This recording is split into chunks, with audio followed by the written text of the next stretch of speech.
Why did blue and pink clothing get associated with gender? Why did wearing all black become the norm for funerals? How did green become the US military's official color? Every single color on the wheel connects back to clothing, with some of the most interesting lore coming from how these shades gained their meaning through culture and time.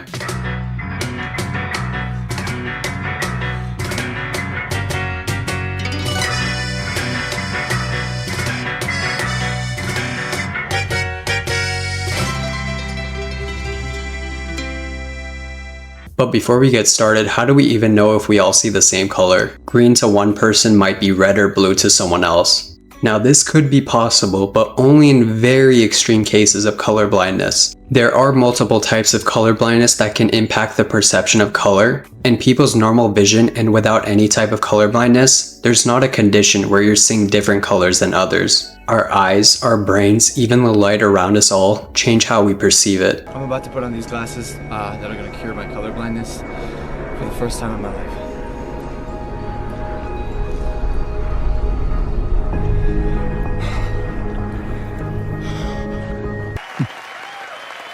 Acting. It's very interesting how many people have a favorite color but can't actually explain why. Most of us decided one at a very young age. Maybe it was the color of a toy, a piece of clothing, or even something fictional. Over time, you can see that preference become a part of someone's identity. A person may say blue is my favorite color, or I've always loved red, without really knowing what reference point drew them to it in the first place. Growing up, blue was my favorite color, and it still is today, tied with orange. The only thing I really remember from a young age was how blue was always associated with boys and pink with girls. Most of my clothes were different shades of blue, not just because it was what boys were supposed to wear, but because I genuinely liked the color, even if that reference point was kind of pushed onto children. I remember back in elementary, we had this concert where everyone was told to wear either blue or pink. Obviously, many boys chose to wear blue and girls went with pink. I vividly remember one boy showing up in pink for the performance, and it just looked a little off since on the recording he was the only one that stood out abruptly on stage with the group of boys. At that age, you don't really understand why.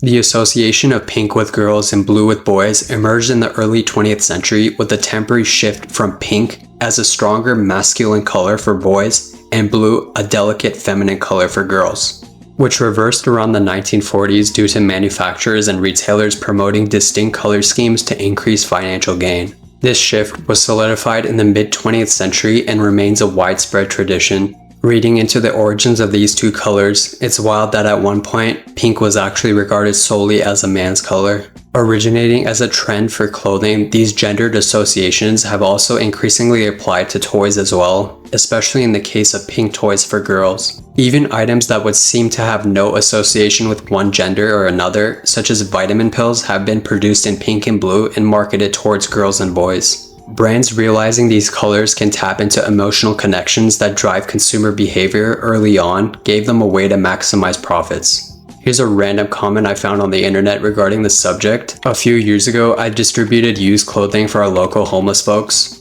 Pink was considered such a taboo color by the men that they would refuse a pink clothing item such as a t-shirt even if that was the only one in their size at the moment. Even any pinkish warm clothing or blankets for the winter. What an unfortunate mindset about clothing colors. According to a recent survey on masculinity from YouGov, which surveyed a large group of adult men and women in the United Kingdom, the survey gathered men's levels of comfort engaging with certain behaviors versus that of women. Although it doesn't rank as the top activity, 31% of men said they'd feel uncomfortable wearing pink.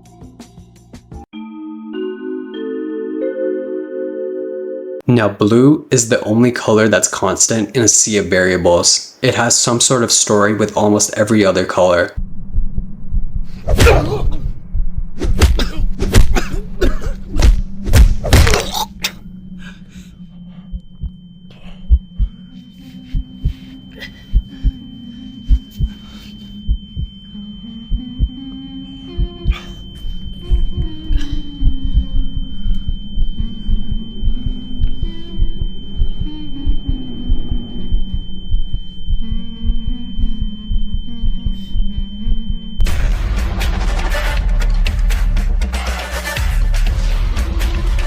These two colors have always stood at the forefront of conflict. Red pill, blue pill. left versus right in politics, police lights, or the split tones of stylized directing. We want you to try this on real quick. What's good, cuz? The bandana's association with the working class would lead it to becoming a symbol of counterculture in the later 20th century, becoming popular with bikers, gangs, and even the LGBT community.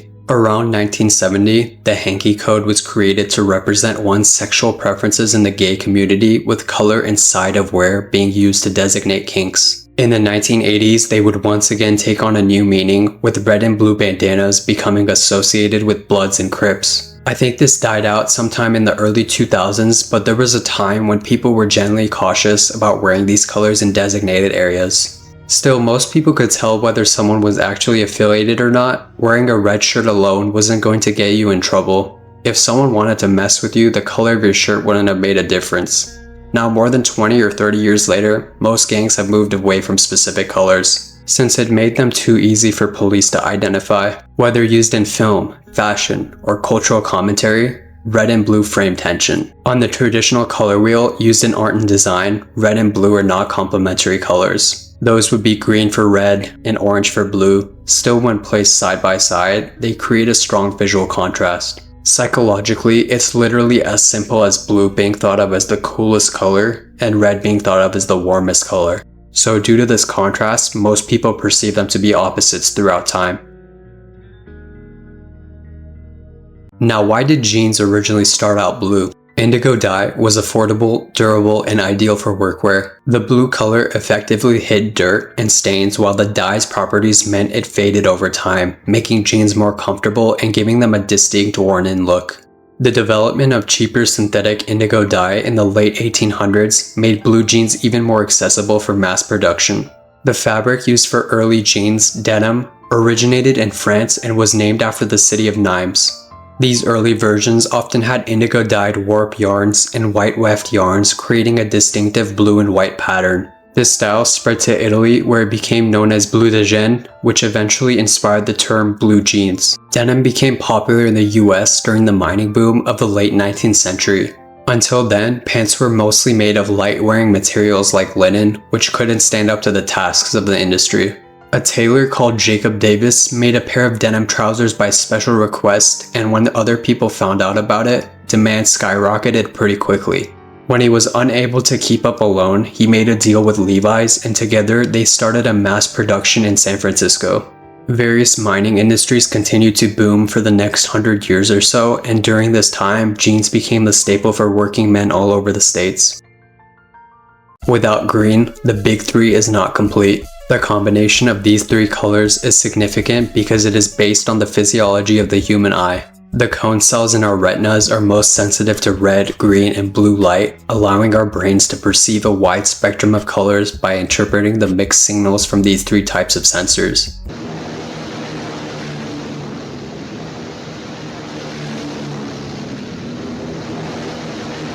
Around the First World War was when weapon range and accuracy had increased to the point where bright color uniforms became a massive danger to wear. A plain khaki was the first move, especially for World War I and the desert campaigns of World War II. As warfare moved into heavy vegetation areas of the Pacific, green became much more common. The next move was camouflage. Having lots of different shades of green not only blends in with the wilderness that also has a bunch of different shades of green, but it breaks up the outline of your body or vehicle so that it is harder to identify as a single large object. Camo eventually gained popularity in streetwear and high fashion through brands reinterpreting military motifs, and it remains influential today, continuing to inspire new interpretations. Compared to other colors, almost every shade of green is really popular. Do you think matcha would be popular if it wasn't for this specific shade? Also, this shade of green for the Carhartt Sakai collab, beautiful. Thanks! Come on! Oh, nice! Grazie, signori! Thanks for your help! See you later! Thanks for your help and everything!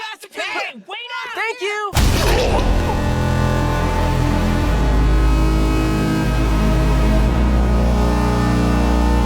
There's just no place like home.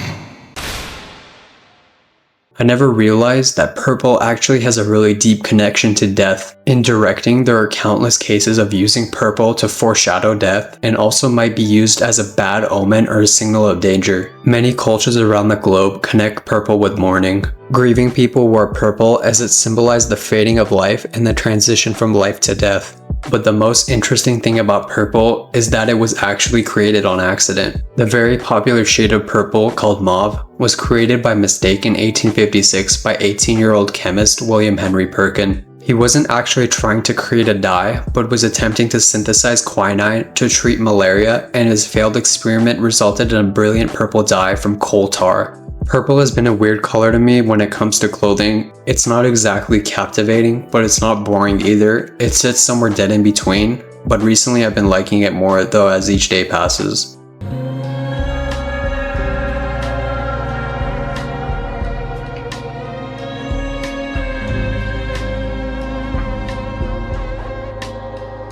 Now, why did wearing all black clothing become the norm for funerals? The earliest record of wearing black garments to mourn the death of a loved one was during the Roman Empire. Instead of the iconic white toga, people wore a dark colored toga called a toga polo when in mourning. While this may have been the inspiration for other countries, the trend didn't really gain traction until many centuries later. Wearing black mourning clothing was a symbol of wealth in Europe in the Middle Ages. Only the richest people could afford to wear black clothing as it was expensive to come by. Many widows competed to be the most extravagant, adorning themselves with valuable mourning jewelry and black veils. Before black became the go-to color of choice for grieving widows, white was actually the preferred funeral color for many cultures and nations. However, during the 19th century, that was when the shift towards black started from the wealthy. Fast forwarding to the Victorian era, black clothing became standard throughout much of the West for men and women. And the interest in black, the use of black fabrics and black color. You know, why is that such an important part of your process and your... It is my private sensibility. You know, like in Tokyo, New York, Paris, so many people from the outside are walking around, metropolitan. And in the city, when I looked so many fashions, so many colors, so many decorations, it looked very ugly. I felt, at least myself, should not make people's eyes disturbed by using horrible color. So I stay in monotone. So I started keep wearing black or navy blue, not to disturb people. Right. This is very, very starting. And then when I started making clothes, I didn't use mostly sentimental colors. I didn't need colors sentiment. I just wanted to show people cut or wash or broken clothes raw or clothes charm for me, right, not for ordinary customer. Right. Purity, divinity, and stains is what white is.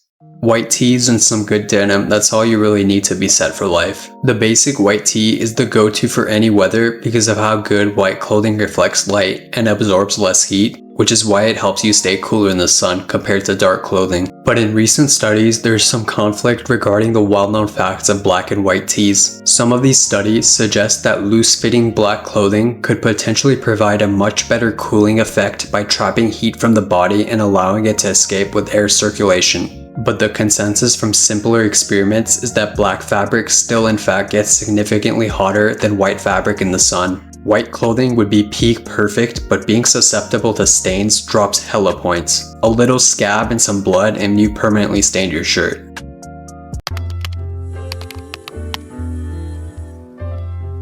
In the early 1900s, aviators and members of the military wore brown leather flight jackets. One of the first modern leather jackets, the Type A1, was created by Chappell in 1925. Another reason these jackets were made of leather is because when they were first introduced in the early 30s, a lot of the aircraft of that day were still open cockpit, and leather was pretty much the only game in town if you wanted something wind resistant, and something that had, some water resistant properties, as well as some protection against fire.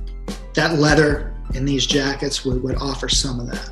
It's actually pretty hard to produce a very distinctive type of brown on leather compared to fabric. Cotton, nylon, or polyester, if made of uniform fibers, can be dyed evenly using water-based dyes. On the other hand, animal hide is a very dense fibrous material with natural oils, pores, and irregularities. This means color doesn't penetrate or spread evenly.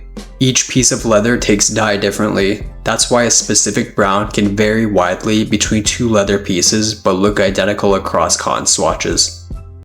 Now, what would happen if we combine two colors like black and white? Black and white stripes carry a large history that stems back to medieval Europe. Stripes carried a stigma that marked those who didn't fit in. There's something visually confusing about the layers of a stripe. Notice how every optical illusion or hypnosis video uses stripes. There's even an evolutionary theory that zebras wear stripes to confuse predators of their number and distance. It works so well, humans copied the technique for World War II battleships. And remember that none of these traits apply as strongly to other patterns. Checkered feels more orderly, plaid is less jarring, and spots have a clear foreground and background. Stripes are the most extreme. Prison uniforms with stripes began in the 19th century with systems like Auburn, designed to easily identify inmates, deter escape, and serve as a public marker of shame.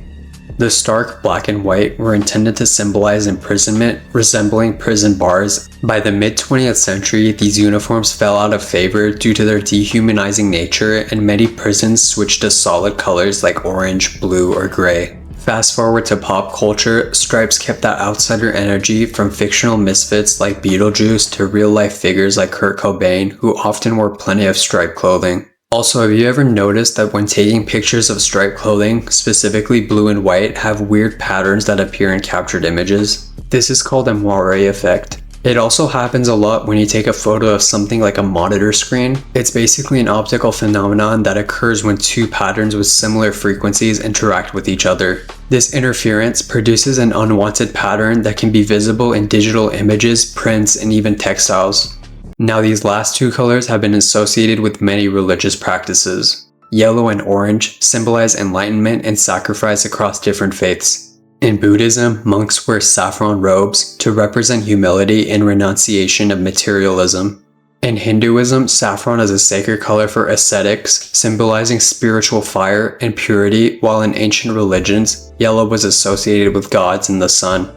Now, as a color, I don't think anyone on planet Earth actually dislikes orange. Have you ever heard someone say the sunset is ugly? Probably not. As a clothing color, it's surprisingly hard to style. It pops a lot. It also really depends on the shade and how much orange is in something. Blue was the first color that really stuck with me from a young age. It was everywhere in my daily life. But over time, it just became my favorite without me really questioning it. Orange also entered the picture as my favorite color in my teen years, even though I have no real reason why it resonates so much with me. So interesting how these two are also complementary colors. It doesn't have the same memories or early associations that blue does, but something about it just feels right. Maybe that's what makes colors so compelling in clothing. Some of our connections make sense, and others just don't. You never know. One day we might perceive another color the human eye has never seen before.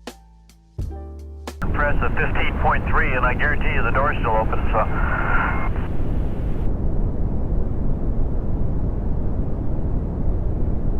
Still station on 2 for MSG. Go ahead on 2.